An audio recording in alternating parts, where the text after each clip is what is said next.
আমি পলাশ দেবনাথ, স্বামীর বাড়ি কবিতা সিরিজের লেখক।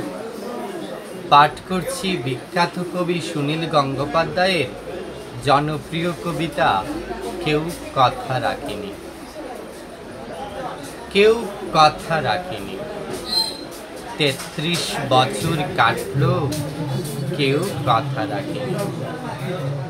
ছেলেবেলায় এক গোষ্ঠী তার আগমনী গান হঠাৎ থামিয়ে বলেছিল, শুক্লা দ্বাদশীর দিন অন্তরাটুকু শুনিয়ে যাবে। তারপর কত চন্দ্রব কমাবস্যা চলে গেল, সেই গোষ্ঠী আর এলো না। ২৫ বছর প্রতীক্ষায় আছি। মামা বাড়ির মাঝি নাদের আলী বলেছিল, বড় হো দাদা ঠাকুর, তোমাকে আমি ৩ প্রহরের বিল দেখাতে নিয়ে যাব। সেখানে পদ্মফুলের মাথায় সাপ আর ভ্রমর খেলা করে। নাদের আলী, আমি আর কত বড় হব? আমার মাথা এ গড়ের ছাদ ফুঁড়ে আকাশ স্পর্শ করলে তারপর তুমি আমাকে ৩ প্রহরের বিল দেখাবে?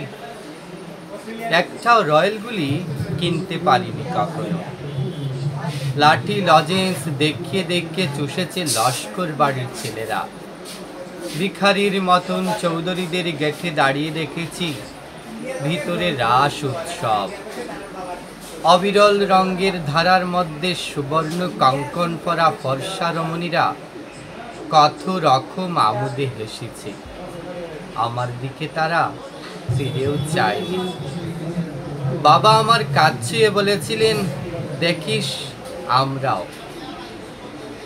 বাবা এখন অন্ধ, আমাদের দেখা হয়নি কিছুই। সেই রয়্যালগুলি, সেই লাঠি লজেন্স, সেই রাস উৎসব আমায় কেউ ফিরিয়ে দেবে না।